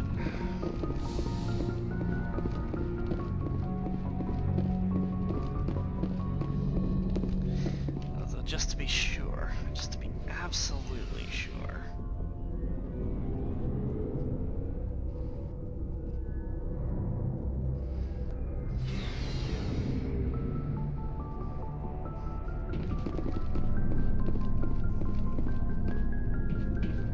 So, we've got Saren on the run. It won't be long now. Saren's good, but I'm better. Good. He's rotten. To the core. I could tell as soon as I met him. Why didn't you tell me this sooner? I would have if I thought I was important. I think I'd like to hear about it just the same. This was a while ago. A bunch of mercs were bragging about a job out near the edges of the Terminus systems. They said it paid well and the boss was never around to ride them. They said he was looking for more men, too. So I checked it out. I didn't know Saren was openly recruiting mercs. It wasn't that open, and he only showed his face once. We'd been raiding ships in the area for months when we took out this massive cargo freighter. Our biggest haul yet. I was on board checking bodies for valuables, looking for some extra credits. That's when I saw him.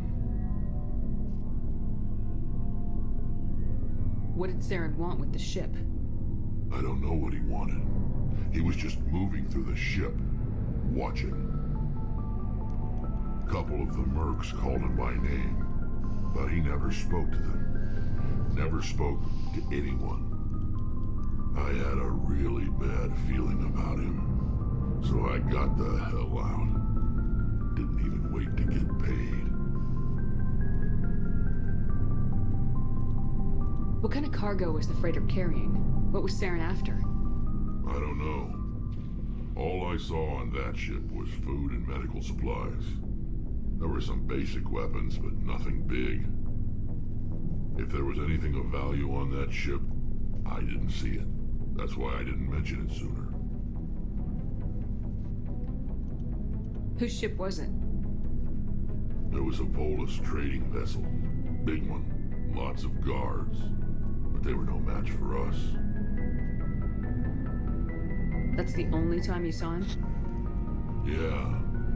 Didn't even know who he was. Still wouldn't if I hadn't joined up with you. But my instincts were right. Every other merc on that mission turned up dead within a week. Every damn one. Wow.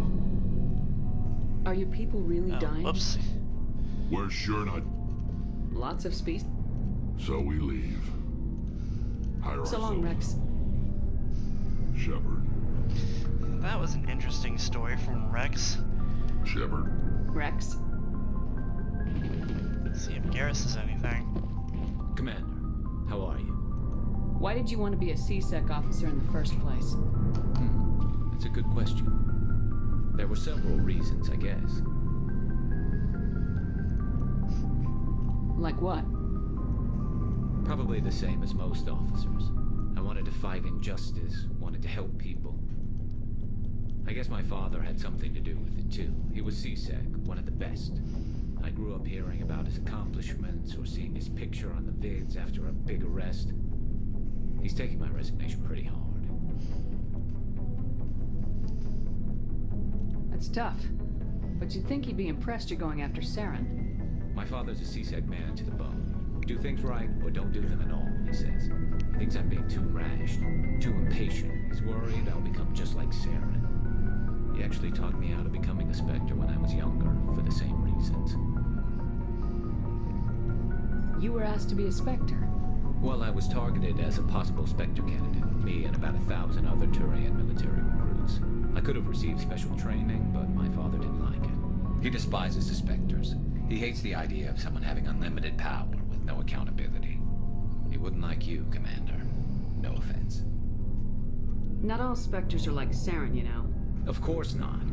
But Saren's not going to play by our rules, C-Sec's rules. If you want to nail Saren, you need to send someone who isn't restricted by policies and procedures. Just because you can break the rules doesn't mean you should. I don't need to stoop to Saren's level to stop him. And neither do you, Garrus.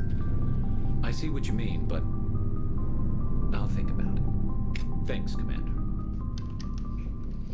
This is a codex entry on Turian culture and their military doctrine. While Turians are individuals with personal desires, their instinct is to equate the self with the group, and to decide personal desires for the good of all. Turians are taught to have a strong sense of personal accountability, the Turian honor that other races find so remarkable. Turians are taught to own every decision they make, good or ill. The worst sin they can make, in the eyes of their people, is to lie about their own actions. Turians who murder will try to get away with it, but if directly questioned, most will confess the crime.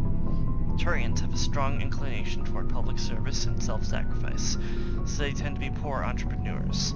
To compensate, they accepted the mercantile Volus as a client race, offering protection in exchange for their fiscal expertise.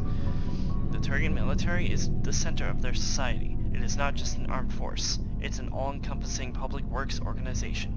The military police are also the civic police.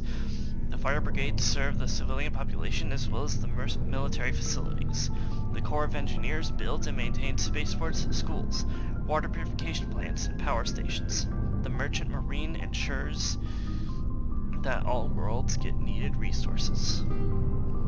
Although they lack the brutality of the Krogan, the skills of the Asari, and the virtuosity of the humans, the Turian military has formidable discipline. Officers and NCOs are lifers with years of field experience. Enlisted personnel are thoroughly trained and stay calm under fire. Turian units don't break. Even if their entire line collapses, they fall back in order, setting ambushes as they go. A popular saying holds, you will only see a Turian's back once he's dead. Boot camp begins on the 15th birthday. Soldiers receive a year of training before being assigned to a field unit. Officers train for even longer. Most serve until the age of 30, at which point they become part of the reserves. Even if they suffer injuries preventing frontline service, most do support work behind the lines. Biotics are uncommon. While admired for their exacting skills, biotics' motives are not always fully trusted by the common soldier. The Turians prefer to assign their biotics to specialist teams called cabals. Command and control is decentralized and flexible. Individual squads can call for artillery and air support. They make extensive uses of combat drones for light duties and practice combined arms. Infantry operates with armor supported by overhead gunships. Strategically, they are methodical and patient, and dislike risky operations. Tradition is important. Each legion has a full-time staff of historians who chronicle its battle honors in detail. The oldest have records dating back to the Turian Iron Age. If a legion is destroyed in battle, it is reconstituted rather than replaced. The Turians recruit auxiliary units from conquered or absorbed minor races. Auxiliaries are generally light infantry or armored cavalry units that screen and support the main Turian formations. At the conclusion of their service in the auxiliaries, recruits are granted Turian citizenship. Alright, let's talk to Ashley, then Tali. Commander? Then... Do you have a few minutes to talk? One-on-one? Sure. I was hoping to get a minute of your time off the record. I keep an open door policy. If you have any concerns, lay them on me. All right. I know things are different aboard the Normandy, but I'm concerned about the aliens, Vicarian and Rex. With all due respect, Commander, should they have full access to the ship? You don't trust their motives because they're not human. This is the most advanced ship in the Alliance Navy. I don't think we should give them free rein to poke around the vital systems. Engines, sensors, weapons. I'm not gonna lock them in sleeper pods for the whole trip, Williams. I'd be more comfortable if they didn't have access to engineering and the CIC. We, humanity, have to learn to rely on ourselves. Standing up for ourselves doesn't mean standing alone. I don't think we should turn down allies. I just think we shouldn't bet everything on them staying allies. As noble as the council members seem now, if their backs are against the wall, they'll abandon us. You got a pessimistic view of the universe, Williams. A pessimist is what an optimist calls a realist. Look, if you're fighting a bear and the only way for you to survive is to sick your dog on it and run, you'll do it. As much as you love your dog, it isn't human. It's not racism, not really. Members of their species will always be more important to them than humans are. You sound like one of those Terra Firma party pamphlets, Chief. Terra Firma is a pack of jackals. The founders had ideals. These days they just play off xenophobia and bigotry. I hope my reasons are more rational. My father, grandfather, great-grandmother, they all picked up a rifle and swore the oath of service. I guess we just tend to think of Earth's interests as our own. It doesn't sound like you've worked with aliens before. No, ma'am. Mainly I've been groundside, part of the surface garrison forces. I did get a rotation on a space station for training. Every Marine a rifleman, every rifleman ZG certified. That's odd. Your record is spotless and your technical scores are exemplary. You should be serving with the fleet. Anyway, that's why I haven't served with many aliens, Commander. I come from a military family too. My parents were both Navy. Anybody in your family we might know? Couldn't say, Commander. We probably have a lot in common. You join up to carry on the tradition? I don't think they meant to start a family tradition, but after 16 years on ships and stations, how could I spend my life on the ground? You're lucky. I spent most of my career as groundside garrison. All right, I can see where your concerns are coming from, Williams. But this is a multilateral mission. You're gonna have to work with aliens, like it or not. It won't be a problem, Commander. You say jump, I say how high. You tell me to kiss a Turian, I'll ask which cheek. I don't think kissing Turians will be necessary. You never know, Commander. Dismissed, Chief. Ma'am.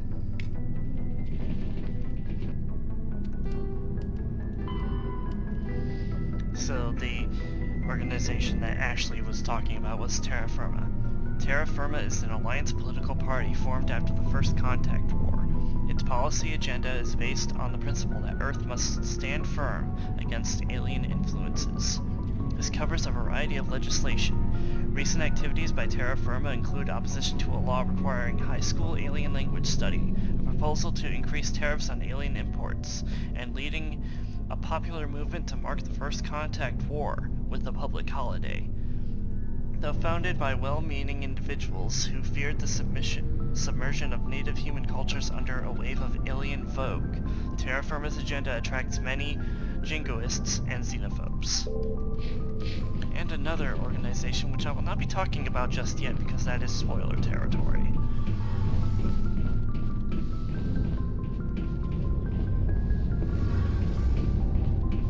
Oh, hello, Shepard. Are you okay? I don't know. Your ship is amazing, and your crew's been really great to me, especially your chief engineer. But I just sort of feel out of place. The Normandy runs so smooth it feels like we're not even moving, and the engines are so quiet. How do you sleep at night? The silence wakes you up? Back on the flotilla, the last thing you want to hear is silence. It means an engine's died or an air filter shut down. I guess you don't have to worry about that here. But old habits die hard. But it's more than just the silence. This ship feels so empty. It's like half the crew is missing. Back home, I couldn't wait to go on my pilgrimage. I couldn't wait to get away from the crowds. Now that I'm out here, I kind of miss them.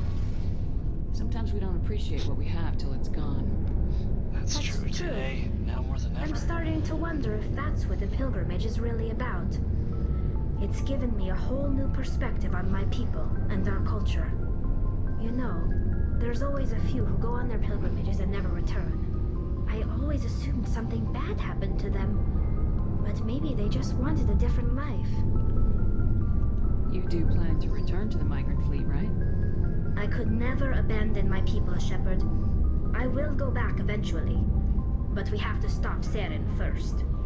Otherwise, I might not have a home to go back to.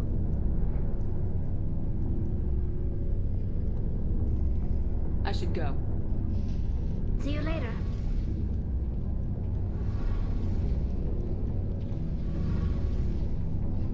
So yeah, we learned a little bit more about Tally. And Shepard's right, we really don't appreciate what we have till it's gone, and I think today that is true now more than ever. I'm not going to say what it is, given YouTube's been kind of weird about that, but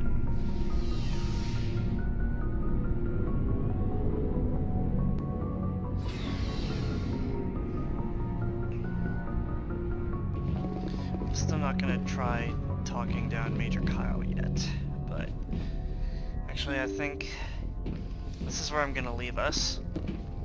Next time, we're going to respond to that distress call from Pharaohs. So until then, ladies and gentlemen, stay safe, stay healthy, and I will see you next time. Shepard out.